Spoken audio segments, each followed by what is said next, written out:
So we will get started, and we welcome you. Dawn will tell us a little bit about CMHA. Welcome, and thank you for joining us today.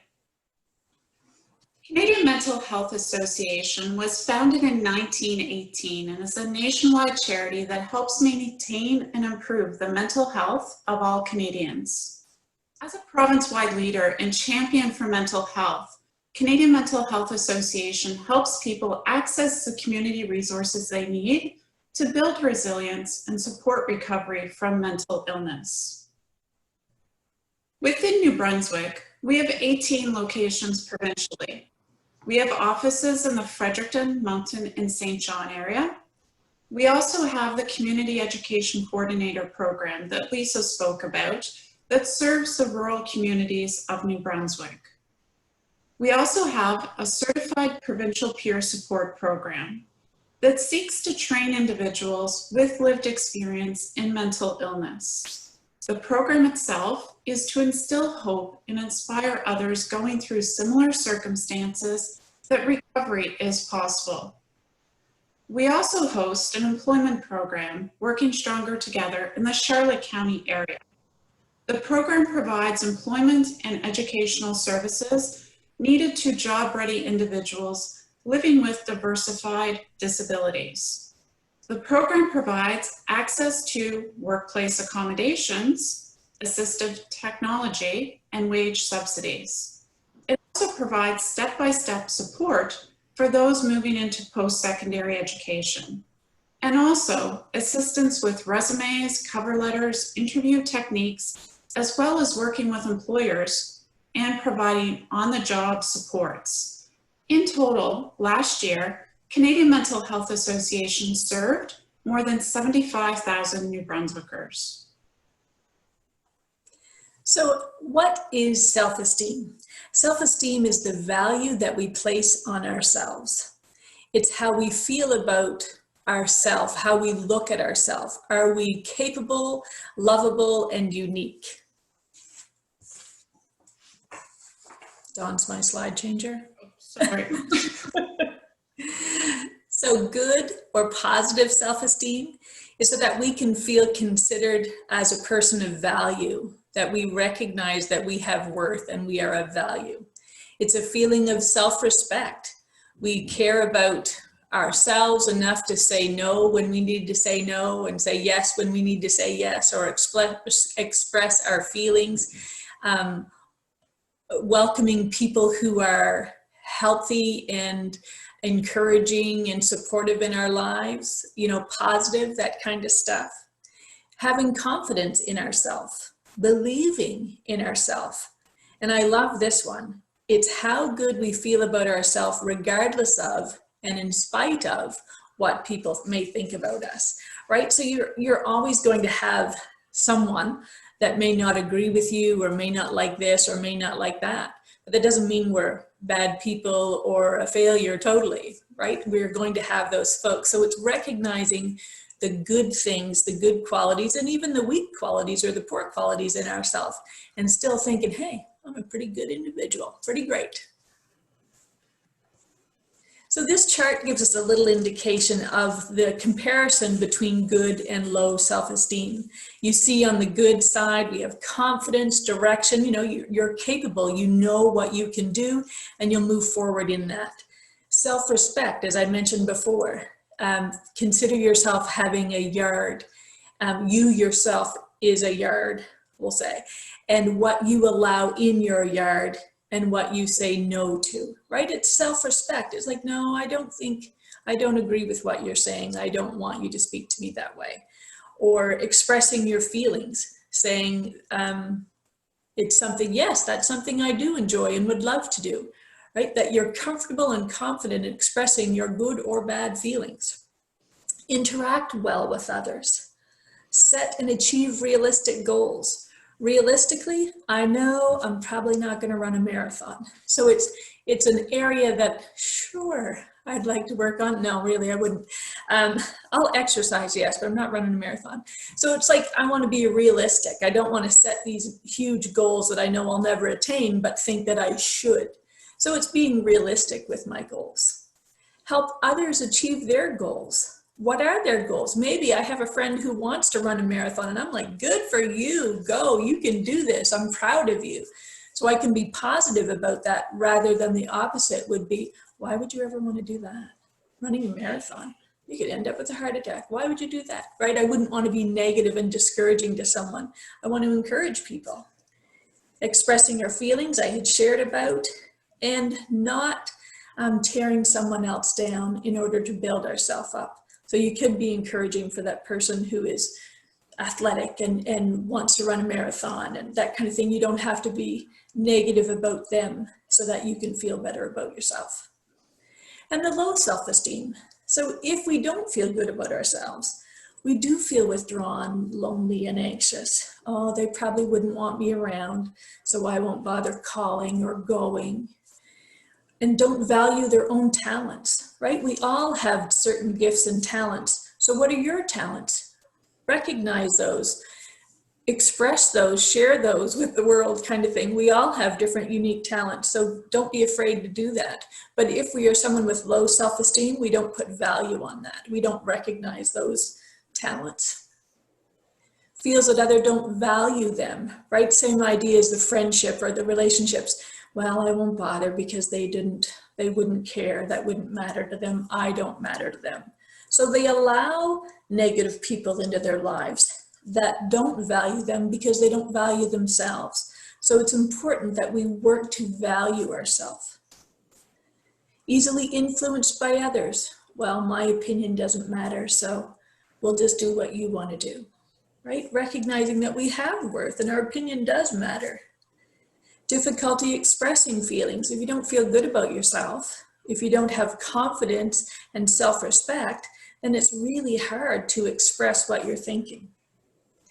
Putting others down in order to make yourself feel better, that tends to be a common area of folks that are living with low self-esteem.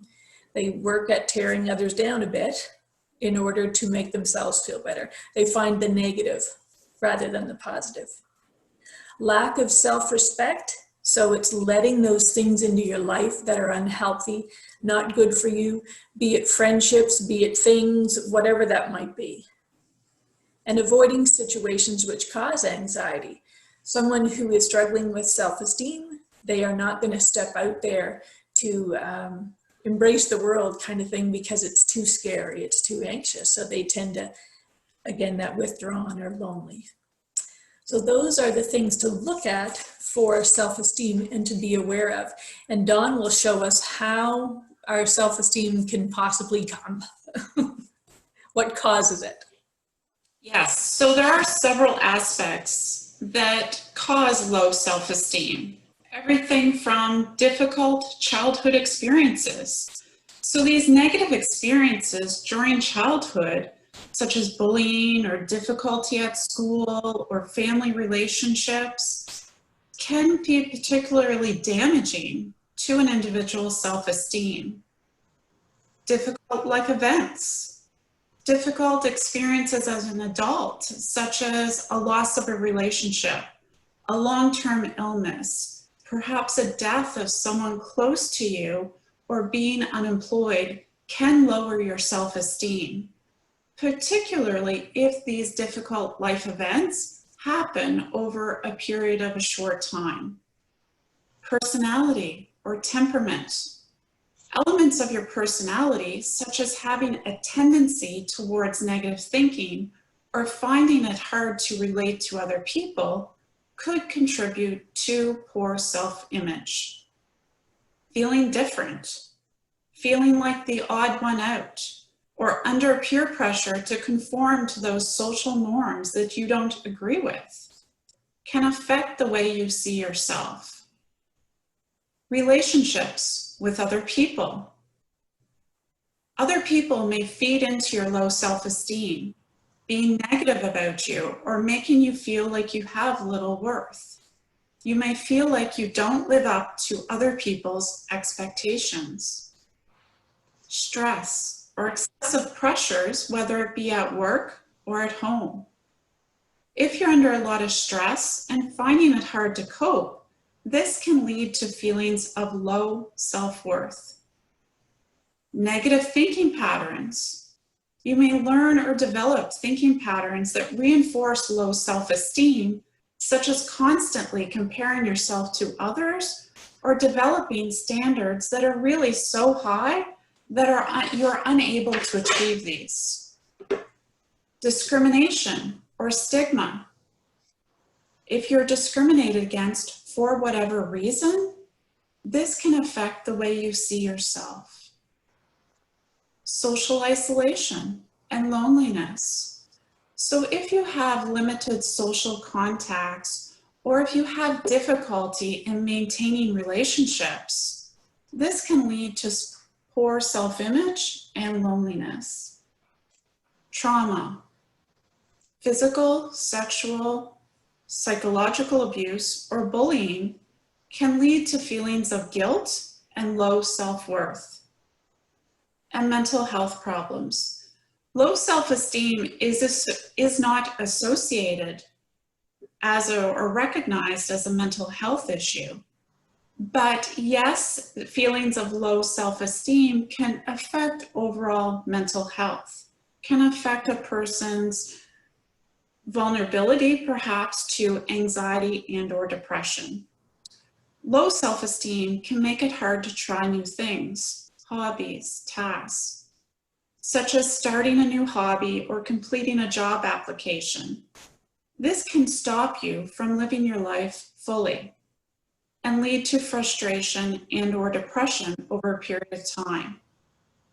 Low self-esteem can cause people to develop those unhelpful behaviors, maintaining relationships that aren't very positive, or maybe consuming or using drugs or alcohol, which lead to further mental health issues.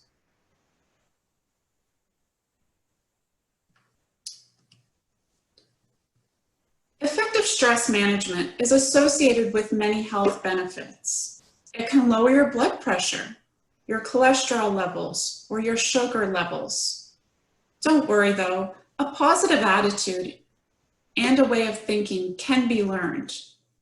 So I ask you the question today, is your glass half empty or half full? How you answer this age-old question about your thinking patterns may reflect on your outlook on life, your attitude towards yourself, and if you're optimistic or a pessimistic person. And it may even affect your overall health. Studies show that personality traits like optimism and pessimism can affect many areas of your health and well-being. Positive thinking that typically comes with optimism is a key part of effective stress management. So positive thinking doesn't mean that you ignore the bad or the negative things that occur. It means that you choose to look at those opportunities in a positive way, in a more productive way. I try to look at them as learning opportunities. So you can learn to think that good is going to happen rather than the bad. Both adults and children can benefit from good relationships, experiences, and good positive thinking. Self-esteem is more than just seeing your good qualities. It's about being able to see all your abilities and weaknesses together, accepting them, and doing the best with what you have. Remember that all of us have our positive and our negative sides. We let our strengths shine, we build on our weak points, and this helps us mature, grow, and develop.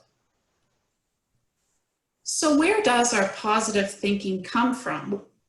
It comes from challenging our self-talk. So self-talk is the endless stream of those unspoken thoughts. They can be positive or they can be negative, and they're running through our head. Some of our self-talk comes from logic, other self-talk comes from reason. Self-talk may arise from misconceptions that you or others have created based on lack of information. So when it comes to self-talk, when you hear or have that negative thought, here are some steps to follow. 1, label it. Call it what it is. You're just a bad thought. 2, leave it. Leave the thought alone as it requires your attention. Stand up to it. Challenge it. Challenge that thought and look for proof and validity. Is there any truth to it?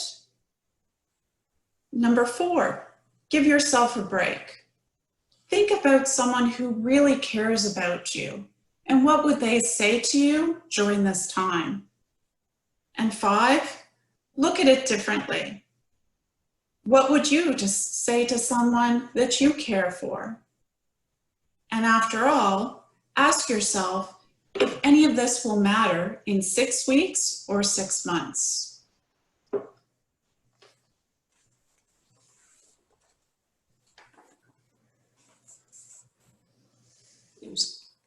So common forms of negative self-talk. These categories give us a little indication. So I want you, when I read off what these categories are about, I want you to have a look at yourself and it's like, oh, is there any areas of my life that I do anything like this? So the first one is filtering. So you magnify the negative aspects of a situation and filter out all the positive. For example, maybe you're at work and you put in a really great day of work, but one thing went wrong. And then you kind of focus on that, you forget about all the good things that you have done, and then you go home that night and you work even harder, kind of thing. So filtering things is magnifying those negative aspects and filtering out the good. So be aware, if, catch yourself if you're doing that. It's like, oh, I don't want to do that. I had all these good things. I'm not going to focus on that one thing that didn't go well. Personalizing. When something bad happens, you automatically blame yourself. Oh, I'm sorry, that must have been me. It must have been something I did wrong. That must have been because I, walked through the door, whatever it might be, right? You tend to blame yourself. So be aware of that. It may have absolutely nothing to do with you. So catch yourself on that as well. Catastrophizing. You automatically expect the worst. So you go through the drive-through that morning for your coffee and you spill it and it goes, all over the car and you're like, oh, this is the kind of day I'm going to have. It's just going to get worse from here. So that is taking something that's, relatively minor and expecting that the rest of your entire day is going to be the same. So that's a form of catastrophizing. Polarizing. You see things only as good or bad. There's no middle ground. You feel that you have to be perfect or you're a total failure. So if there's any of these categories that you may have, oh, that's me, then we're going to work on that. So we're going to learn to turn our thinking around. We're going to identify areas to change. It's like, oh, you know what? I'm a polarizer. I'm someone who thinks that I have to be perfect or I'm a total failure. So we're going to work on changing that, right? Recognizing that, oh, that's actually something. It's out there in the scientific community stating that this is something and I can change it. I can turn my thinking around. So identify those areas that need to be changed and check yourself. As I had mentioned, oh, I did have a really great presentation or a really good day at work or good day at home, but because I hollered at the kids at 10 o'clock this morning because their toys were everywhere, I'm a horrible mom. I'm the worst mom ever, right? Be aware of that you're not a horrible mom or you're not poor at your job because one or two things go wrong, right? We are humans, we make mistakes. So check ourselves and be thankful and grateful for the things that we're doing well. Be open to humor. Humor is a fabulous antidote for anything. So be open to laugh at yourself, to laugh with others. Be open to humor. Follow a healthy lifestyle. Challenging right now during COVID, I realize. I've eaten a lot of junk food in the past 8 weeks.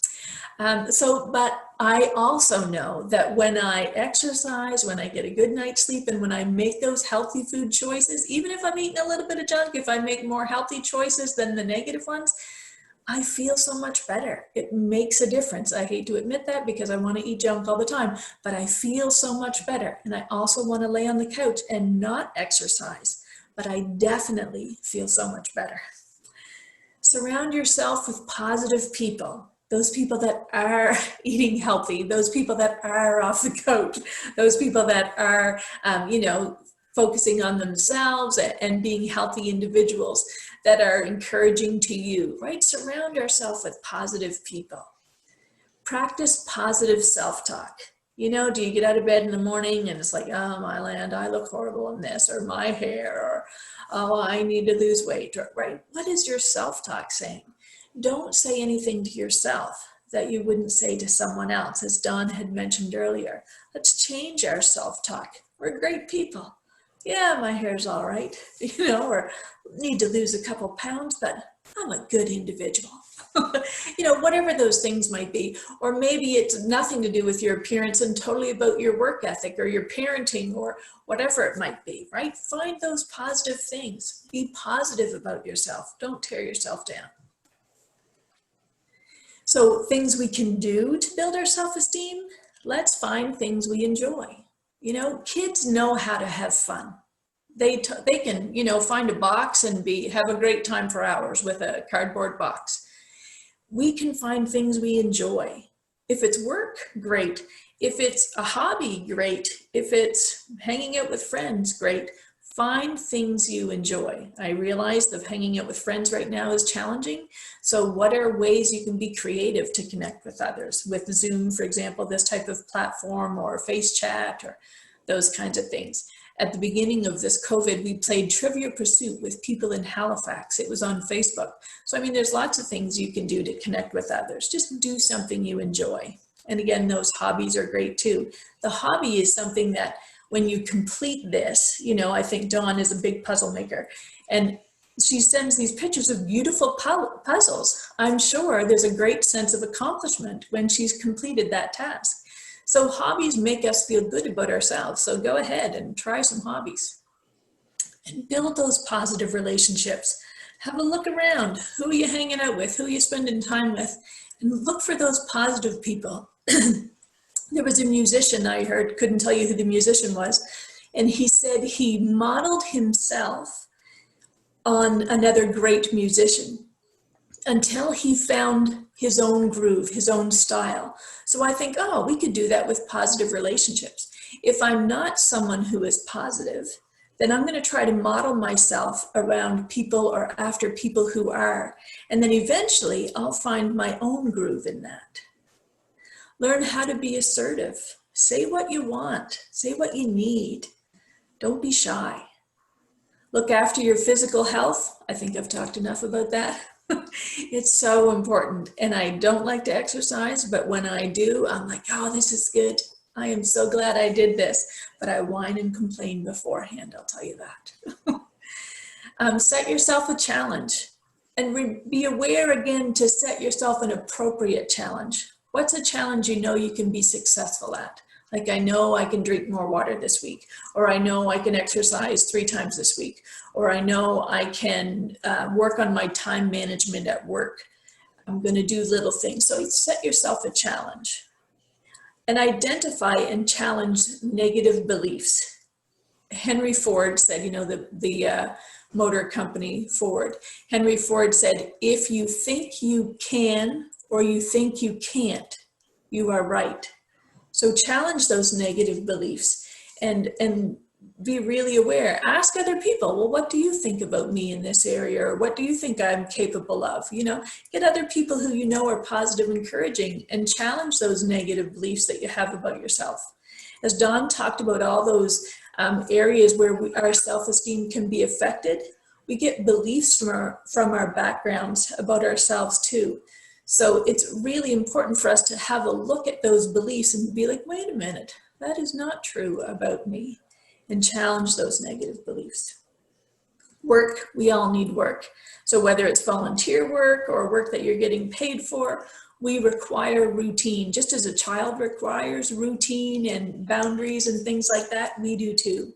So work does help, and it encourages us and makes us feel better about ourselves. Focus on positive things. We could spend a lot of time in this last little while focusing on negative things. And we could kind of go down quite a little hole, think, very negative things about our world. But I love what I see in many places now and on, many social platforms, the positive and the encouraging and the camaraderie and the support. So let's focus on those positive things, and the negative things can take care of themselves. And mindful, let's enjoy our moments, right? Enjoy the day. Enjoy, if you're doing a hobby, take time to enjoy it. Don't spend your time doing your hobby thinking about what you have to do later, the things that you have to accomplish. Just be in the moment and enjoy what you're doing.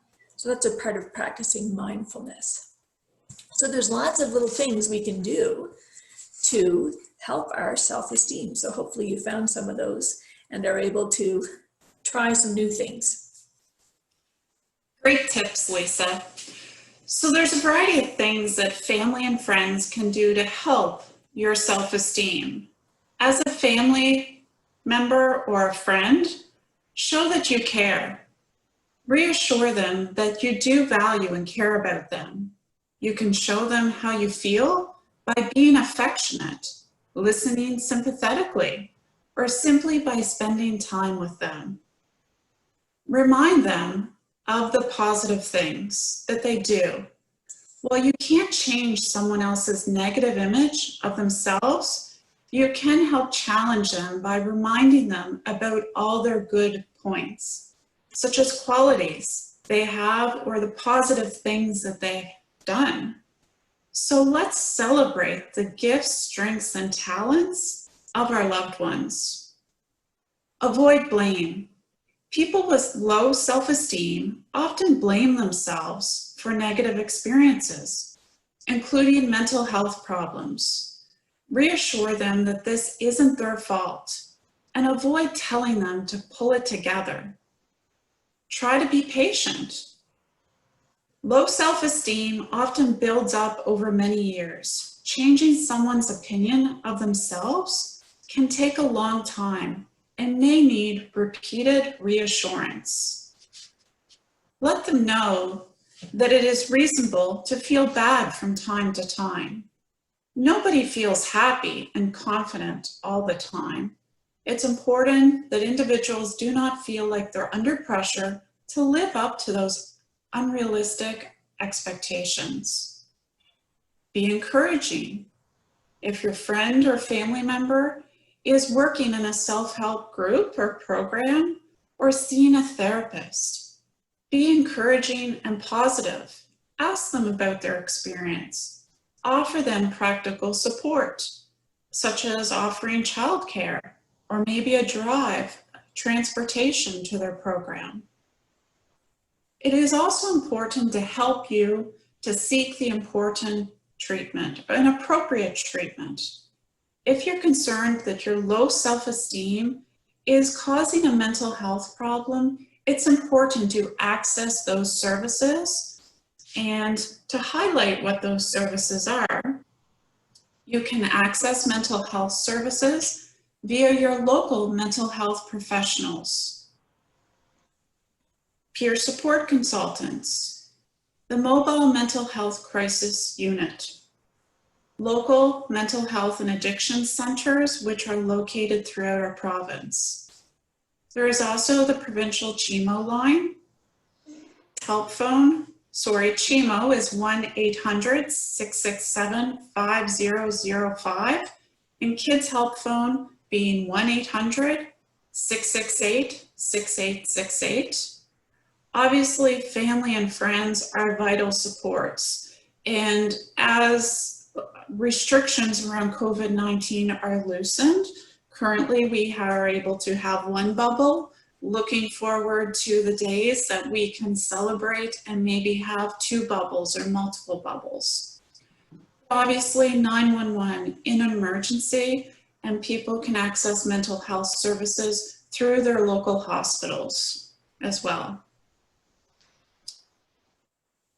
So when building this presentation, CMHA used a variety of resources as the Canadian Mental Health Association National, website being www.cmha.ca.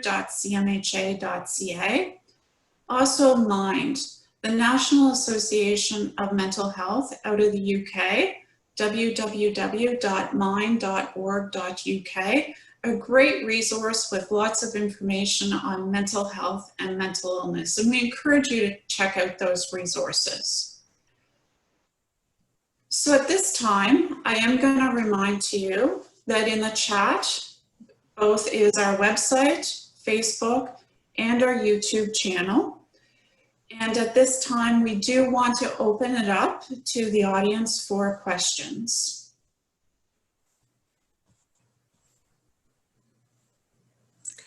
I noticed throughout the webinar that Julia maybe raised her hand, and I wasn't able to get to you, Julia.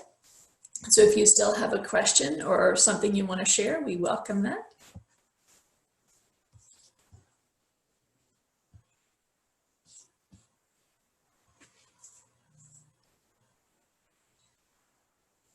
Self-esteem is a fun one.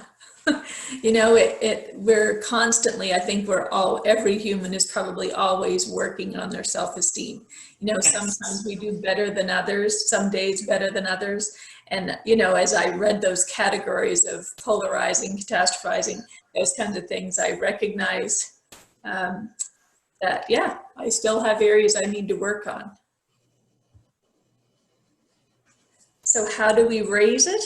Yeah, it's really not a quick fix, right? And I love this. Melanie said, what are some tools to cultivate self-love?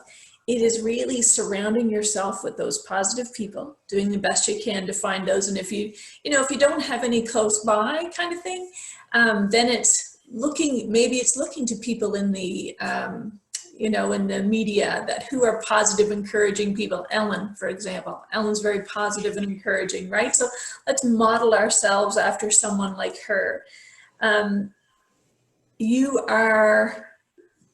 What would you say to someone else? Would you be positive, encouraging? You know, so you want to say those things to yourself. You want to be positive, encouraging to yourself. Challenge those beliefs. And again, this is not something that's going to change overnight. So it's saying today, you know, what am I going to do today? Today, I'm going to try to check my negative thinking. So whenever negative thoughts comes in, I'm going to say 3 positive thoughts. You know, just take one small task at a time and keep working on that day by day. Like, don't try to change yourself in one day. None of us can. It's over a long period of time. So it's taking one little thing at a time and moving in that direction. And this is a great time to invest into yourself. You know, whether it's, yes, reminding yourself of those positive qualities, but also maybe re-engaging with a hobby that you haven't done in some time, or re-engaging with nature on those beautiful days like today. Yeah, take time to enjoy. Are there any other questions? And note that our handy dandy Angela, our administrator, she has placed in there our website, our Facebook, and our, what else is in there? There's a few things. So if you are interested in any other webinars, you're welcome to check out those. Our Facebook, our YouTube channel. This will eventually go up on YouTube, and our website. So if you're interested in others, there's more to come. Each week we bring up new webinars. And Mental Health Week, this is Mental Health Week, so there's lots of things going on. If you check out our website and our Facebook page, there's wellness breaks at 10:30 and 2:30. There's people telling their own story of their mental health issues. That's pretty cool too. I love to hear other people's stories.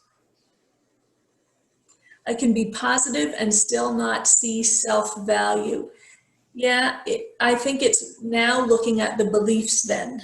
It's possibly, certainly I'm not a counselor, but it's like, if you can be positive and you can be encouraging then, and it not making that difference in how you see yourself, then what are the beliefs underneath that? What are your core beliefs about you, or what are things that have been spoken about you that maybe you have really clung to?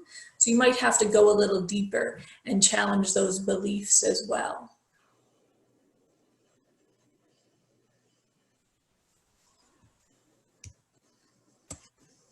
Any other questions? Thank you, by the way, for your questions. They're great questions.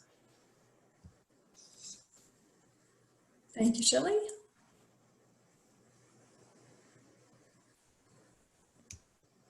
Every little bit counts, right? We tend to set these high goals that we have to achieve, or like I'm not gonna tell myself I'm gonna run a marathon in a year because I know that's not something I can actually achieve because I'm not gonna work towards it, right? So what are the little things we can do each day or each week? Maybe take one small thing a week. And there's a request about a book. Martha, would you have any books to recommend? Martha is the voice from beyond. And if you want to unmute, if you have any books that you would recommend, Martha. I hear positive things about Brene Brown. I'm sure she has lots of books. Yes, I was just going to say I'm a big reader of Brene Brown. I enjoy her very much. Thanks, Martha. So any of her books are good. There's also, I don't have a list right now, but I'm kind of the self-esteem guru in our area. Before I started working with CMHA, I was doing volunteer presentations on self-esteem in our community. So I have a lot of information. So I'll just put my email in there, and if people want to email me, then I can look up and get back to them. Sound okay? That's great. Yeah, thanks. So the question, how do we not tear down other people, our loved ones, with our own self-hatred? That is a real, if you want to talk about setting a challenge, that's a challenge, right? That's a challenge to overcome. And again, it's small bites. You might need some help with a counselor, those kinds of things to really get to the bottom of why the self-hatred, but it's small bits. How do I be silent? How do I not say what's in my mind? Do I have to leave the room? Do I have to, wear an elastic band around my wrist and give it a little snap? Don't do it, don't, like those kinds of things. It's really a challenge of self-discipline, but you can self-discipline all you want. If you don't get to the root of it, it'll be a challenge the rest of your life, right? So it's finding the root, getting the help that you need so that you don't view yourself with self-hatred, because I'm sure you're fabulous. Great book, The Happiness Trap by Russ Harris. Thank you, Shelley. And Martha Chowan, her email is up there. Great. And if you check out Martha's Facebook, she's always putting positive things on there. She's great.